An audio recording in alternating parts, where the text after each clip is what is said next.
never natural, better knuckle up. Cause the world is cold, but I'm on too long. I said the world is cold, but I'm on too long. What's poppin', y'all? It's your boy D-Mark, aka D-Ron. So today, back with another video. So, just checked out Clash of the Castle 2024 in Glasgow, Scotland.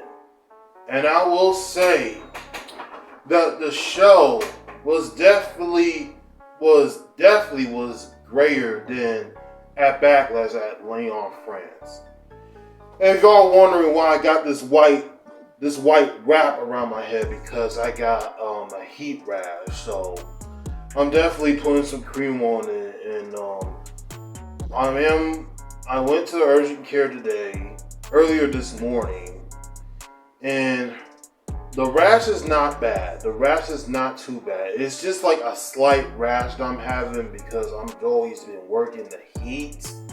Even though I'm working like where fans is on, but I'm still like working the heat as well. So don't mind this. Do not mind this, because this rash supposed to go away in the next week or 2 weeks or so. So don't worry about this.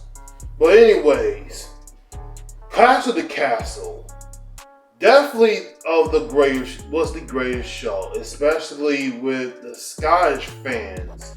And Glasgow definitely did show out. And Glasgow, Scotland, for all the wrestling fans in Scotland, y'all did show out as well. And I appreciate what y'all did. Yeah. I'm gonna get into all the matches. And before we get into that, please go ahead. Please do me a big, huge favor. And you have not already yet, please go ahead and subscribe to the channel if you haven't already yet. Up to 1,000K. I'm trying to hit 1,000 subs by the end of this year. So please do me a huge, big favor for that. And please like the video, subscribe, do all the good things. And let's get straight into the first match. So, Cody Rhodes versus AJ Styles in an I Quit match for the undisputed WWE Championship. I will say, I feel like this match could have been last between Damian Priest and Drew McIntyre's match, what I'll definitely talk about at the end. But I feel like this match could have been the end of the match. I don't know why they have the WWE Championship match started with Cody and AJ. I feel like, in my opinion, it should have started the end between where, Bayley, Piper, Niven, and Drew and Damian Priest match should have finished right between like the two main event spots. Is what I'm saying.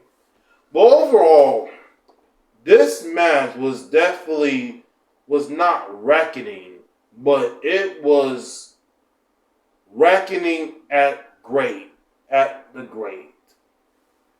Cody, most likely the most aggressive Cody I need to see more on WWE's TV, got into the aggression of beating down AJ Styles, and AJ Styles handcuffed Cody and hitting him with the belt, which I honestly do not know where the belt came from, but he just started whipping Cody as he was handcuffed.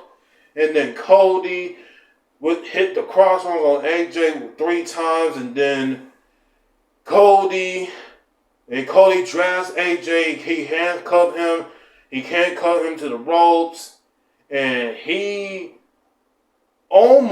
brings the steel steps to the ring. As he's holding up above his head, AJ says the words, "I quit." And AJ says the words, "I quit." He was just saying in the corner, he was like, I quit, okay, yeah, I quit. And then the bell rang, and then Cody wins. And we already know that Cody was going to win, and Cody retains the WWE title. Now, the match itself was definitely good. I will say that. Blood, you got chairs, kindle sticks, and all of that. I feel like on the end of the match right here, the match was definitely great. the ending where AJ was actually being a bitch, being a coward, it felt kind of lame, honestly. It feels so kind of lame right there of how AJ could have said, I quit. But, these two has history together, even though they had a match at Backlash, this match that they have tonight, they did this tonight overseas in afternoon in the USA is still afternoon, so yeah. These two definitely got chemistry together. The two Joyce boys told it up in there, liking what they've been being the living hell out of each other, and I did love the great stuff in there. And afterwards, after the match was over, as Cody was enjoying his victory, the Bloodline came out. Solo Sikoa, Tama Tonga, and Tonga Loa attacking Cody. Here comes out Randy Orton and Kevin Owens beating down the Bloodline. And that's how the first part of the show ended right there. And there was and Cody and Solo had a face-off for a few seconds, and I probably may say, I hope this is not Cody Rhodes' next opponent for Money in the Bank, because Money in the Bank is on July 16th. July 6th, not 16th, July 6th. But I said this before in my a video. I talked about Solo Sikoa becoming the next WWE champion, and WWE's pushing him, as the side of the tribal chief of Roman Reigns and taking over Roman Reigns' leadership of the Bloodline. And I'm said to myself that about Solo winning the WWE title. I said this before, and I'm going to say again, I don't think Solo should. I feel like Solo is not quite there yet to be in in some kind of main event scene or being in the main title picture. I feel like right now he's just not there right now. Just me right here.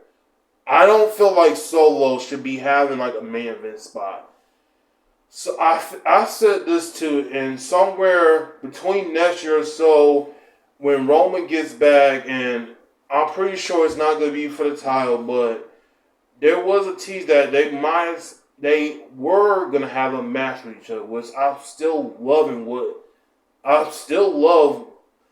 If I see that match, I would love to still see that match as well. But I feel like Solo should definitely,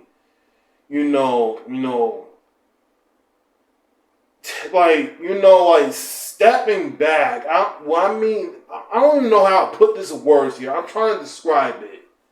I feel like Solo needs to take time of getting to the main event spot if he's going to be, winning matches. Because over the last 3 months or so, because Solo has not been winning matches at all. But if the match is for have Cody to have a match against Cody at Money in the Bank, okay.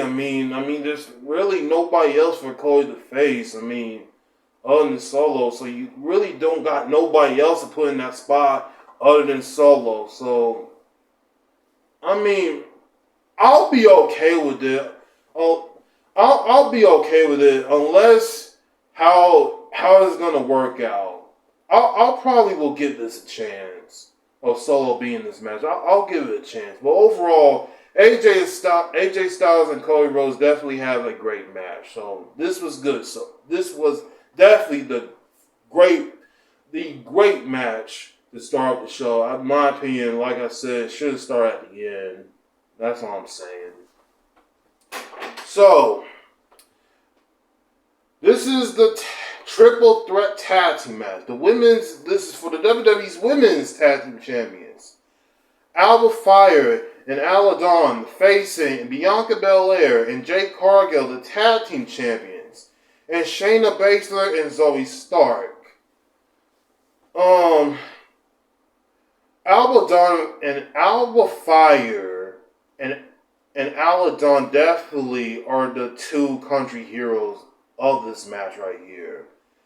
They definitely did show off the first half of the match. It started a little bit slow, but it definitely picked up the pace a little bit for the crowd to get hyped.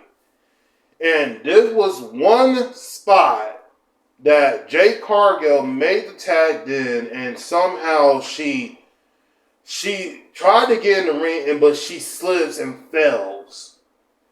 And one spot I do want to point out, because I'm pretty sure the referee wasn't paying attention. This referee was not paying attention. What happened towards like the end, Shayna had Jade in the Veerbull clutch, and if y'all can see, if y'all was looking or paying attention, like she tapped as Shayna was locking in the Veerbull clutch. I forgot the name of the move, but whatever. She taps, and the referee is behind them, but the referee wasn't looking. So Alba Fire and Aladon are your new women's tag team champions. And you know Bianca and Jay did not get pinned as champions. They did not get pinned. And the losers should not get pinned to win the title. They didn't get pinned. And I feel like this was a great victory for them, Alba Fire and Aladon. Now the question is, there's not really that much tag teams in the women's division on SmackDown. And I did said this before in another video I did talking about, WWE needs to have, a mid-card title for the women, which I think it will be a great thing to get more women on television and everything to elevate themselves. At this point, they're going to have to drop, the women's tag team battles, because the tag team belts, because they don't have that much tag teams. They really don't got that much tag teams other than Bianca and Jade Cargill. That's like the only teams they got, but I'm pretty sure Bianca and Jade are probably going to break up very soon, probably around a few months or so. We may not know that. But the thing I don't know if they're going to be a transitional champion or not. I don't know how long they're going to hold, the titles for. Hopefully, I'm pretty sure Bianca and Jay's going to win the bag somewhere. Probably at Money in the Bank, I would say. That's where they can win the bag. I probably will say that.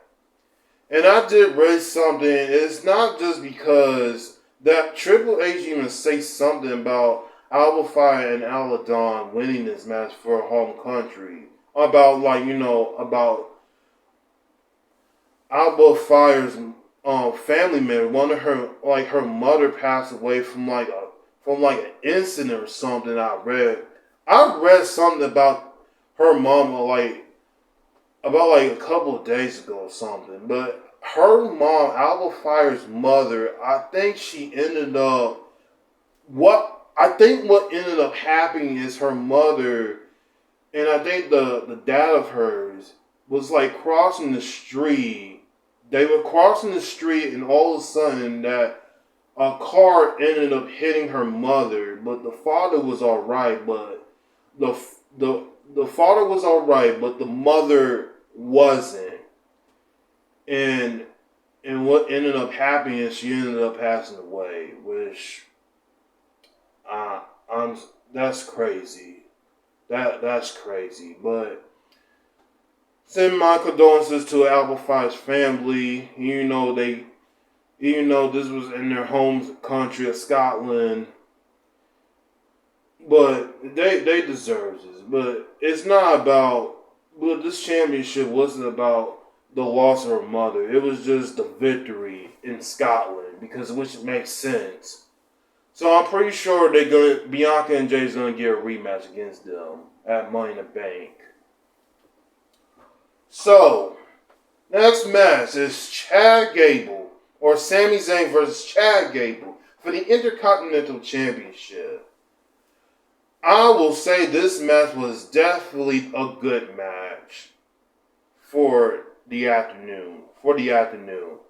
There was definitely a lot of great action in the ring, a lot of fast pacing, a lot of great technical wrestling, a lot of fast pace. I love it. And with Chad Gable and Otis, you can tell that match is going to be scheduled to have at SummerSlam for the Intercontinental title. I was thinking that Chad Gable was going to win this match, but in the outcome, that Chad did not win this time.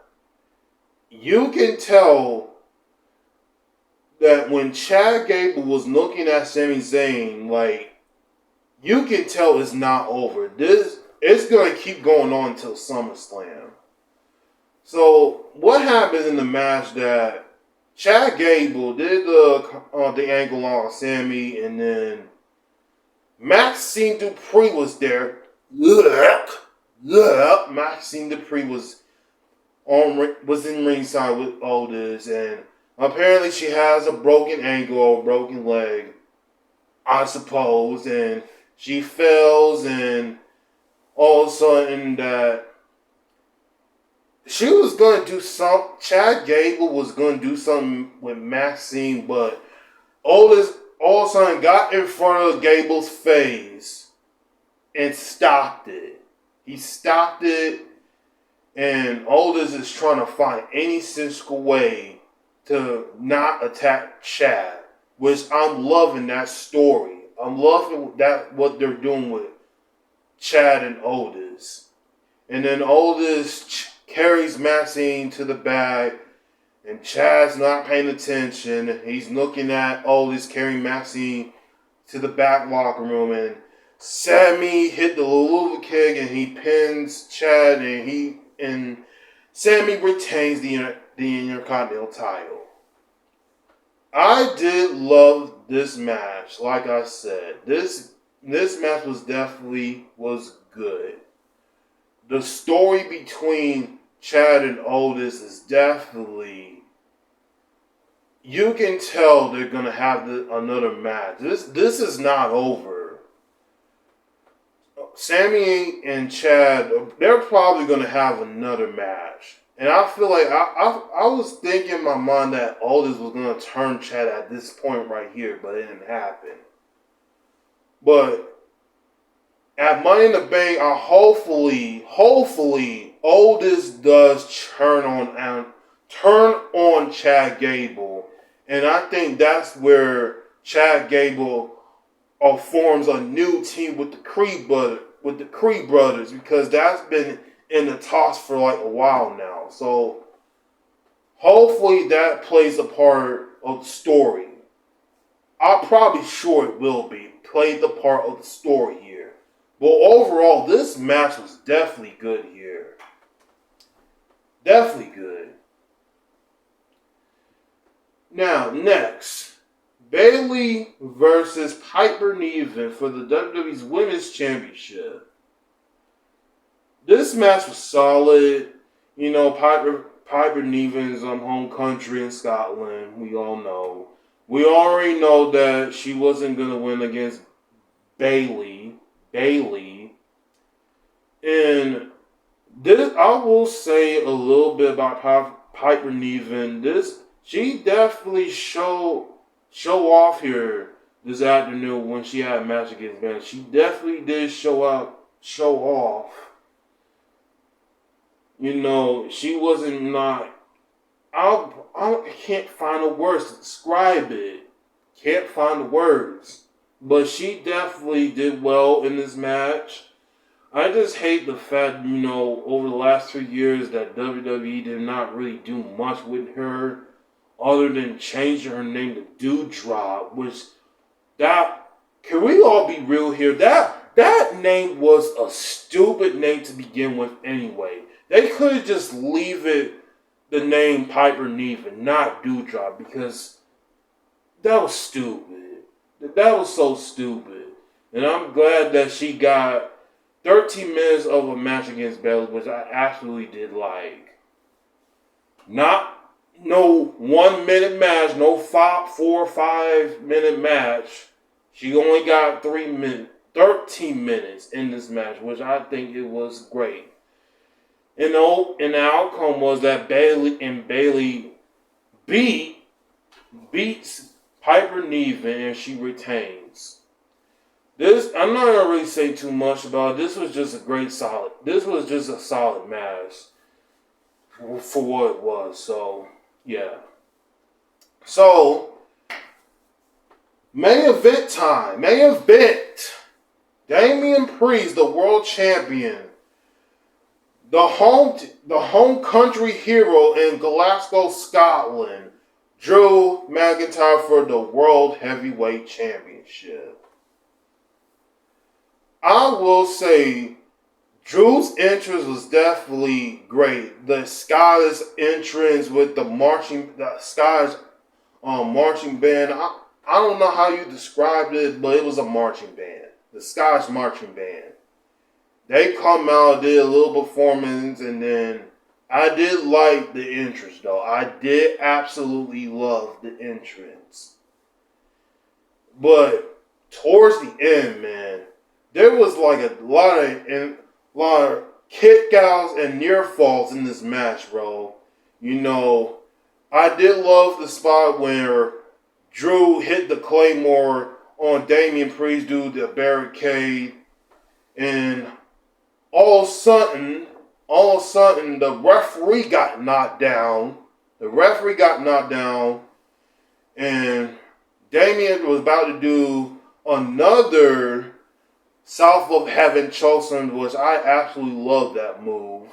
The South of Heaven chokeslam, but Drew countered it, and then Drew hits the Claymore. He goes for the pin and referee. And this part right here, as soon as the referee came down, he hits the 1-2, but did not manage to hit the 3 count. And what do you see on the camera? What do you see on the camera that was going to get involved in this match? Definitely the best in the world, CM Punk. Yes. I knew for a fact that CM Punk was going to show up to Scotland and cause Drew McIntyre the match. And as soon when that happened, Drew buckles up Punk in the corner, and CM Punk hits the low blow on Drew.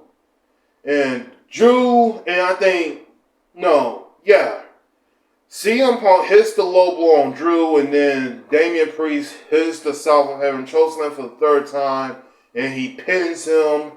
And the crowd, as soon as you hear the crowd, I looked at the crowd, and they looked very devastated that Drew did not win here. They were definitely very devastated that the hometown man did not win. But this was definitely a great match as well.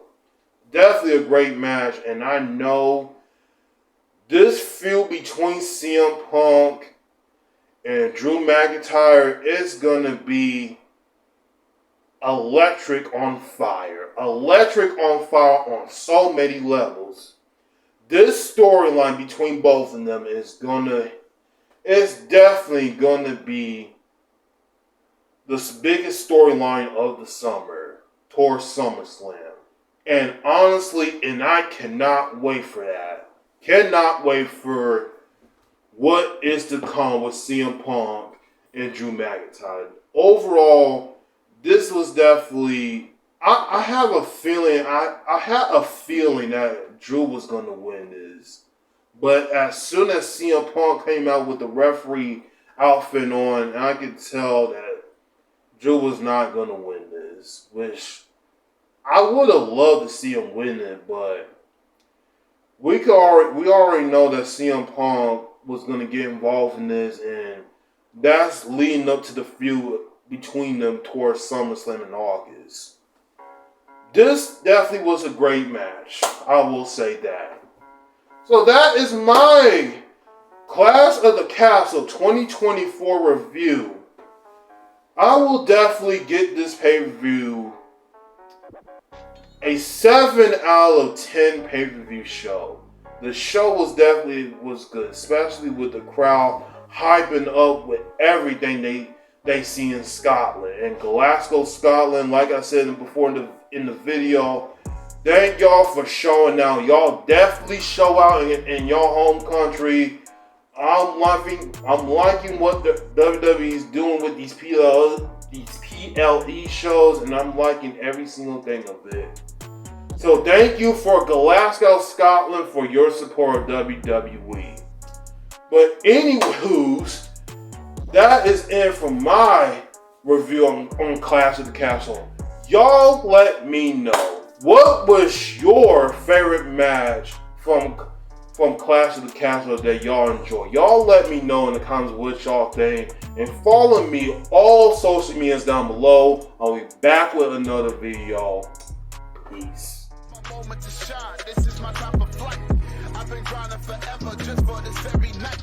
I've been pushing for many moments like this. This time it's undervalued and no one ever could.